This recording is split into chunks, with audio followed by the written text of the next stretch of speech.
کبھی کوئی خطا ہو جائے، غلطی ہو جائے، گناہ کا صدور ہو جائے اور انسان فوراً توبہ کر لے، فوراً رجوع کرے، پشیمانی اسے ہو جائے، عزم مصمم کر لے دوبارہ میں نہیں کروں گا، تو اللہ بخش دے گا۔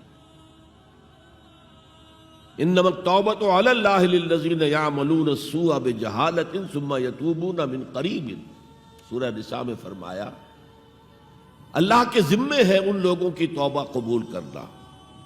انما التوبۃ علی اللہ، اللہ کے ذمے ہے۔ جو کہیں غلطی سے، جہالت میں، نادانی میں، جذبات سے مغلوب ہو کر کوئی غلط کام کر بیٹھتے ہیں، لیکن فوراً توبہ کرتے ہیں، اللہ کی جناب میں رجوع کرتے ہیں، فوری توبہ اگر ہو جائے تو فوراً اللہ تعالیٰ کی مغفرت جو ہے ڈھانپ لیتی۔ لیکن اگر مستقل طور پر کسی ایک معصیت پر بھی ڈیرا ڈال دیا جائے، مثلا آج کی دنیا میں جو بہت بہت کامن شے ہے، سود جسے اللہ نے حرام قرار دیا، جس پر اللہ کی طرف سے اعلان جنگ ہے، فَأَذَنُوا بِحَرْبٍ مِّنَ اللَّهِ وَرَسُولِهِ، تو سن لو، الٹیمیٹم ہے اللہ اور اس کے رسول کی طرف سے۔ اسے اپنے کاروبار کا مستقل جز بنا لیا تو ایک غلطی، ایک گناہ بھی انسان کو ہمیشہ کے لیے جہنم میں ڈال سکتا ہے۔ بَلَا مَنْ كَسَبَ سَيِّئَةً وَأَحَاطَتْ بِهِ خَطِيئَتُهُ فَأُولَٰئِكَ أَصْحَابُ النَّارِ هُمْ فِيهَا خَالِدُونَ۔ کیوں نہیں؟ کسی نے جان بوجھ کر ایک بڑا گناہ کمایا، چھوٹے چھوٹے گناہ جو ہے، گناہ صغیرہ، وہ تو خود بخود بھی دھلتے رہتے ہیں، اللہ کی رحمت سے صاف ہوتے رہتے ہیں۔ لیکن کسی نے کبیرہ گناہ کمایا، جان بوجھ کر کیا، اور پھر اس پر ڈیرے ڈال دیے، اور وہ گناہ اس کے گھر گھیرا کر بیٹھا، احاطت بہ خطیئتہ فاولئک اصحاب النار ہم فیہا خالدون، تو وہ ہے جہنمی اور اس میں ہمیشہ رہنے والا۔ تو اطاعت اللہ کی، اطاعت رسول کی، یہ تو اسلام کا بنیادی مطالبہ ہے۔ اگر یہ بھی نہیں ہے تو پھر کچھ نہیں، اگر یہ نہیں تو بابا پھر سب کہانیاں۔ اب ذرا اس سے قدم اوپر اٹھیے، اطاعت کے ساتھ محبت۔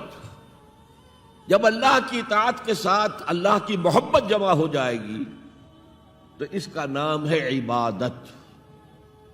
امام ابن تیمیہ رحمۃ اللہ علیہ کے جو شاگرد رشید ہیں، حافظ ابن قیم رحمۃ اللہ علیہ، انہوں نے عبادت کی ڈیفینیشن کی ہے۔ عبادت کیا ہے؟ العبادت تجمع اصلین، دو بنیادی چیزوں کو جمع کرنے سے عبادت وجود میں آتی ہے، غایت الحب وغایت الذل والخضوع، حد درجے کی اللہ کی محبت اور حد درجے میں اللہ کے سامنے گویا کہ پست ہو جانا، جھک جانا، بچھ جانا، انتہائی اطاعت، انتہائی محبت۔ انتہائی میں کیوں کہہ رہا ہوں؟ سورہ بقرہ کے 20ویں رکوع کی پہلی آیت ہے، والذین آمنوا اشد حبا للہ، اور جو لوگ صاحب ایمان ہوتے ہیں وہ شدید ترین ہوتے ہیں اللہ کی محبت میں۔ بعد میں یہ تو مثبت انداز ہے، منفی انداز میں جو آیت آئی ہے وہ بہت سخت وعید والی ہے، وہ میں بعد میں آپ کو سناؤں گا، تلاوت میں نے کی ہے۔ فارمولہ یہ ہے، اللہ کی اطاعت جمع شدید محبت برابر ہے عبادت کے، اور یہ عبادت جو ہے ہمارا مقصد تخلیق قرار دیا گیا۔ سورہ زاریات کی یہ آیت آپ میں سے حضرات کے علم میں ہوگی، وَمَا خَلَقْتُ الْجِنَّ وَالْإِنسَ إِلَّا لِيَعْبُدُونَ، میں نے جنوں اور انسانوں کو نہیں پیدا کیا مگر صرف اپنی عبادت کے لیے۔ یہ ہمارا مقصد تخلیق ہے۔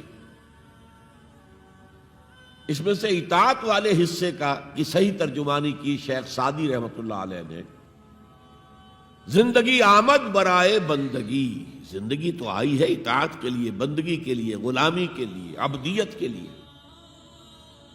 زندگی آمد برائے بندگی، زندگی بے بندگی شرمندگی۔ اگر اللہ کی بندگی ہی نہیں ہے تو سراسر شرمندگی ہے یہ، اور کچھ بھی نہیں۔ تو اللہ تعالیٰ کی عبادت جس کے لیے ہمیں پیدا کیا گیا، اسی کی دعوت تمام رسولوں نے دی. یا قوم اعبدوا اللہ ما لکم من الہ غیرہ، اے میری قوم کے لوگوں، اللہ کی عبادت کرو، تمہارا کوئی معبود اس کے سوا نہیں ہے.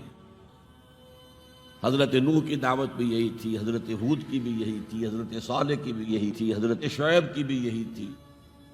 بس فرق کیا ہے کہ پہلے رسول آتے تھے اپنی اپنی قوموں کی طرف صرف، لہذا آپ کو ان رسولوں کے ضمن میں ملے گا یا قوم اعبدوا اللہ ما لکم من الہ غیرہ، اے میری قوم کے لوگوں، اللہ کی عبادت کرو، اللہ کی بندگی کرو، اللہ کی پرستش کرو، اسی کو اپنا محبوب اصلی بناؤ اور اس کے ہر حکم کی اطاعت کرو. یا قوم اعبدوا اللہ ما لکم من الہ غیرہ. نبی اکرم صلی اللہ علیہ وسلم پر آ کر، کیونکہ آپ کی بعثت ہے پوری نوع انسانی کے لیے، تو اب یا قومے کا لفظ نہیں رہا، یا ایھا الناس، اے لوگو، اے بنی نوع انسان. یا ایھا الناس اعبدوا ربکم الذی خلقکم والذین من قبلکم لعلکم تتقون. اے لوگو، عبادت کرو، بندگی کرو، پرستش کرو اپنے اس رب کی جس نے تمہیں بھی پیدا کیا اور جو تم سے پہلے تھے ان کو بھی پیدا کیا، تاکہ تم بچ سکو. یہ کیوں کہا دوہرا کر تم سے پہلوں کو بھی پیدا کیا؟ اس لیے کہ اکثر و بیشتر گمراہ لوگ، مشرکین کیا کہتے تھے اپنے رسولوں سے کہ ہم تو بس جی اپنے آباء و اجداد کے راستے پر چلیں گے، ما وجدنا علیہ آباءنا، جس طریقے پر، جس طرز عمل پر ہم نے اپنے آباء و اجداد کو پایا ہے ہم نے اسی پر چلنا ہے. تو واضح کر دیا تم بھی مخلوق ہو، وہ بھی مخلوق تھے، تم بھی انسان ہو، وہ بھی انسان تھے، تم سے بھی غلطی ہو سکتی ہے، ان سے بھی ہو سکتی تھی. لہذا یہ اصول نہیں ہے کہ جو بھی آباء و اجداد کی ریتیں ہیں، رسمیں ہیں، طریقے ہیں اور جو ان کے عقیدے ہیں انہی کو آپ لے کر چلیں، بلکہ آپ تو تلاش کریں صحیح عقیدہ کیا ہے، صحیح زندگی گزارنے کا طریقہ کیا ہے، اس کو اختیار کریں. یا ایھا الناس اعبدوا ربکم الذی خلقکم والذین من قبلکم لعلکم تتقون، تاکہ تم بچ جاؤ جہنم کی آگ سے. وتعلو همتي دوما وتسبق خطوتي الأزمان، فوقتي لا أضيعه بما يفضي إلى الخسران، وكفي لا يفارقها أداء البر والإحسان، ولا تدري شمالي عن يميني إنه الكتمان.